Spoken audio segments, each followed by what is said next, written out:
Hello అండి, అందరికీ welcome to Padma Prasad blogs.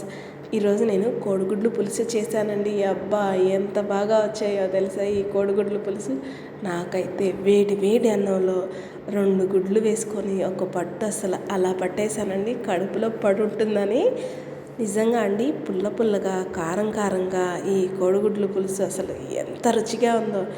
క్విక్గా ఇంతే టేస్టీగా ఎలా చేసుకోవాలో నేను మీకు చూపిస్తాను. వచ్చేయండి, మీరు కూడా ట్రై చేసేద్దరు కానీ, సరేనా?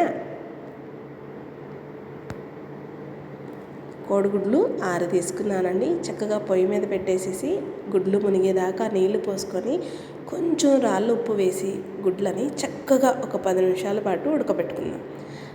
గుడ్లు ఉడికి పక్కన రెడీ అయ్యే లోపల కడాయి పెట్టుకొని కాస్త ఆయిల్ వేసుకొని, ఆయిల్ కొంచెం వేడెక్కాక 1 స్పూన్ ఆవాలు, 1 స్పూన్ జీలకర్ర, అలాగే 1 అర స్పూన్ దాకా మెంతులు వేస్తున్నానండి. ఈ కోడిగుడ్ల పులుసుకి మెంతులు ఖచ్చితంగా వేయండి, అప్పుడే రుచి చాలా బాగుంటుంది. 3 పచ్చిమిర్చి ముక్కల కింద కట్ చేసి వేసాను. లేత కరివేపాకుని ఇప్పుడే తుంచుకొచ్చి వేసానండి. మీడియం సైజ్గా తరిగిన ఉల్లిపాయ తురుము వేస్తున్నాను. మరి సన్నగా కాదు, అలానే మరీ లావుగా కాకుండా ఈ మాదిరిగా వేస్తే సూపర్గా ఉంటుంది. పంటి కింద ముక్క తగులుతూ ఉల్లిపాయ ముక్క. అలాగే ఉల్లిపాయను మగ్గ పెట్టకూడదండి, కాస్త లైట్గా పింక్ కలర్ వస్తే సరిపోతుంది. ఉల్లిపాయ మొత్తం కలిపేసాం కదా, 2 నిమిషాలు అలా మూత పెట్టి ఇలా తీసేద్దాం.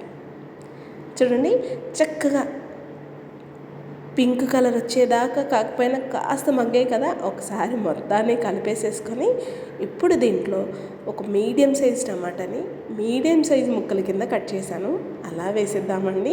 టమాటాని కూడా మెత్తగా గుజ్జుగా అయ్యేదాకా కాకుండా ముక్క మెత్తపడేదాకా మగ్గబెట్టుకుంటే సరిపోతుంది. చూడండి, ఇంతింత సైజ్ అయితే కనుక ముక్క పంటి కింద తగులుతూ చాలా బాగుంటుందండి. టమాటాలు కూడా వేసి మొత్తాన్ని కలిపేసేసి మళ్ళీ ఒక 5 నిమిషాలు అలా వదిలేద్దాం. కాస్త మగ్గితే సరిపోతుంది. మగ్గబెట్టి ఉల్లిపాయని టమాటాని మరీ వేయించేయకండి, సరేనా? ఇప్పుడు దీంట్లో 1/2 టీ స్పూన్ దాకా పసుపు వేసుకుందాం.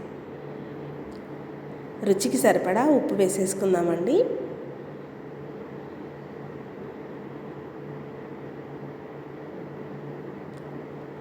పులుసు కదా, కాస్త ఉప్పు ఎక్కువే పడుతుంది. ఉప్పు పసుపు వేసి మళ్ళీ ఒకసారి మొత్తాన్ని కలుపుకుందాం. కోడిగుడ్ల పులుసు చాలా ఈజీ అండి. ఇలా ఒక్కసారి ట్రై చేయండి, మళ్ళీ మళ్ళీ చేసుకు తింటారు, అంత బాగుంటుంది.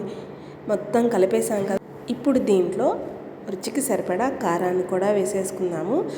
2 స్పూన్ల దాకా కారం వేస్తున్నానండి. పచ్చిమిర్చి వేసినా సరే పులుపు కదా, ఆ టేస్ట్ ఘాటు ఉండాలంటే కాస్త కారం ఎక్కువే పడుతుంది. 1/4 టీ స్పూన్ దాకా జీలకర్ర పొడి వేస్తున్నాను. వేయించిన జీలకర్ర పొడి చాలా బాగుంటుంది, ఇది మర్చిపోకుండా వేయాలి. జీలకర్ర పొడిని కారాన్ని కూడా ఉల్లిపాయ టమాటా ముక్కలతో కలిపి కాసేపు 2 నిమిషాలు మగ్గబెట్టుకున్నాం. ఈ లోపల చిన్న నిమ్మకాయ సైజ్ అంత చింతపండుని తీసుకొని నీళ్ళల్లో నానబెట్టి గుజ్జు తీసేసుకున్నానండి నేను పక్కన. ఇప్పుడు ఆ చింతపండు గుజ్జును కూడా చక్కగా దీంట్లో పోసేసుకున్నాం. చూడండి, చింతపండు గుజ్జును కూడా పోసేసుకొని మీ రుచికి తగ్గట్టు నీళ్ళని అడ్జస్ట్ చేసుకోండి. నేను కొన్ని వాటర్ని అడ్జస్ట్ చేసుకున్నాను. చక్కగా నీళ్ళు కూడా పోసేసాం కదా, ఇప్పుడు మొత్తాన్ని కూడా కలిపి ఈ ప్లేస్లో మీరు ఒక్కసారి మీ ఉప్పు కారాలన్నీ కూడా అడ్జస్ట్ అయ్యేటట్టు కలుపుకోండి. చక్కగా పులుసు మరుగుతుంది కదా, ఇప్పుడు మనం ఉడకపెట్టి పక్కన పెట్టుకున్న గుడ్లని నేను నీట్గా క్లీన్ చేసేసి ఘాట్లు పెట్టానండి. పులుసుకి ఘాట్లు పెడితే లోపల దాకా పులుపు కారం వెళ్ళి చాలా బాగుంటుంది. చూడండి, గుడ్లు వేసి మొత్తం ఒకసారి ఇలా కలిపేసేసి పులుసు చక్కగా చిక్కగా దగ్గరగా అయ్యేదాకా మరగబెట్టుకుందాం. అలా మూత పెట్టి కాసేపు వదిలేద్దామండి. ఇప్పుడు చూడండి, ఒక్కసారి మూత తీసి, అబ్బా, మూత తీస్తే ఎంత సువాసన వచ్చిందో. మెంతులు వేసామా, జీలకర్ర పొడి కూడా వేసామేమో, ఆ రుచి సూపర్గా ఉంటుందండి. మీలో ఎంతమందికి పులుసులో బెల్లం ముక్క వేయడం ఇష్టమో కామెంట్ చేయడం మర్చిపోకండి. నాకైతే చాలా ఇష్టం. మా ఇంట్లో మా వారికి అంతగా నచ్చదు బెల్లం వేస్తే, కానీ ఏదేమైనా సరే పులుసులో బెల్లం వేయాల్సిందే. అప్పుడే కదండి గుడ్ల పులుసుకి రుచి వచ్చేది. చూడండి, చక్కగా కుత్త ఉడుకుతుంది కదా, గుడ్ల పులుసు దగ్గరగా అయిపోయింది.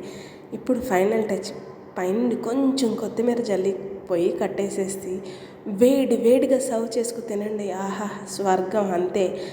దీని ముందు చికెన్ మటన్ ఏముంటుందండి, బలదూర్ అంతే. సూపర్గా ఉంటుందండి. అసలు నన్ను నమ్మండి, ఇలా ఒక్కసారి ట్రై చేయండి. మీకు ఇలా చూస్తేనే నోరు ఊరుతుందా లేదా కామెంట్ చేయండి, సరేనా? అంతే అండి, ఈజీగా క్విక్గా కోడిగుడ్ల పులుసు భలే రెడీ చేసేసుకున్నాం కదా.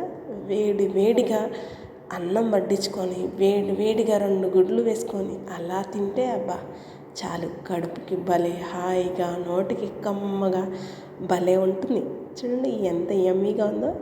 మరీ పులుసు అన్నాం కదా అని చారులాగా కాకుండా చిక్కగా అలా చేసుకొని ఇలా తినేస్తే సూపర్గా ఉంటుంది. చూడండి, ఘాట్లు పెట్టామా మనం పులుసులో, గుడ్లు వేసేటప్పుడు ఎంత బాగా ఉడికి ఎలా విచ్చుకున్నాయో.